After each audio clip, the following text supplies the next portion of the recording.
Imagine you're the IT manager in a large firm. How do you decide what information technology to buy your employees to let them do their jobs? Well, one thing that you could do is give each employee a slice of the budget and let them just go out to PC World and buy their own devices. It's something called Bring Your Own Device.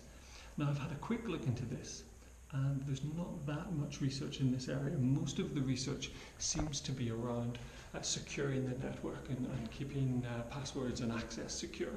There isn't a lot on how employees behave when they're given a budget, because it could be that they go out and buy something for their own use and their own benefit rather than the company benefit. Alternatively, what you might do is go to an online magazine and read some reviews. So here we have two laptops with 6 different features, and each of the laptops have been rated by some sort of online magazine. Now, how do we assess the two? Well, one thing we could do is take the average. Now, the problem with that is that if one of these laptops is per in every area except one, where it is exceptional, then that laptop will beat, or could beat, another because the average is dragged up.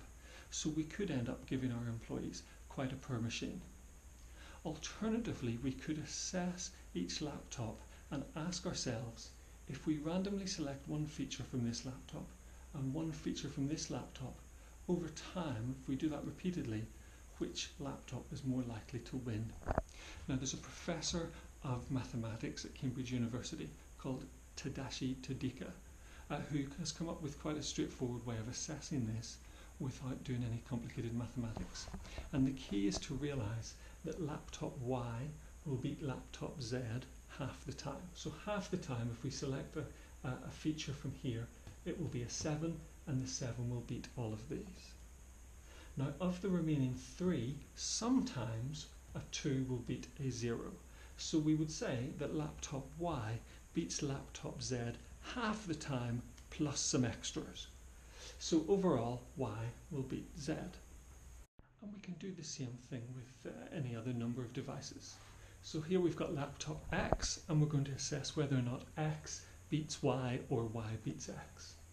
And what we can do is we can see this time that Y will lose to X half the time. So half the time a 2 will come up, and over here whatever comes up will beat it.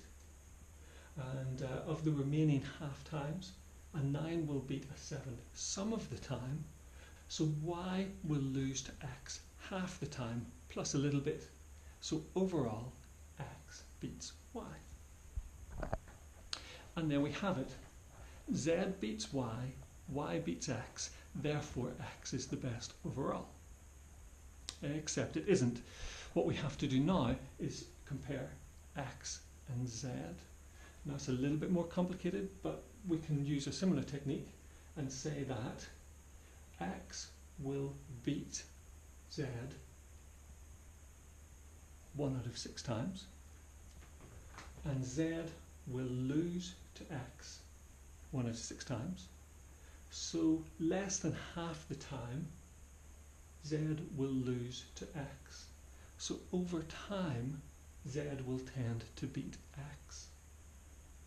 So what we have is Z is beaten by Y, Y is beaten by X, and X is beaten by Z. So we're going round and round in an infinite circle of doom. So the fancy way to describe this is that the choices are non-transitive. And the lesson to learn is that when you assess things like this, when you've got a rank of choices, just because something is at the top of the rank because it beats something in the middle, it does not mean that the top will beat the something at the bottom. So the numbers that I used in that example, I didn't come up with them myself. They were generated by a mathematician at the University of Oxford, Dr. James Graham, and he has created a series of dice that are non-transitive, and I'll put a link down at the bottom so that if you want to, you can get hold of a set yourself.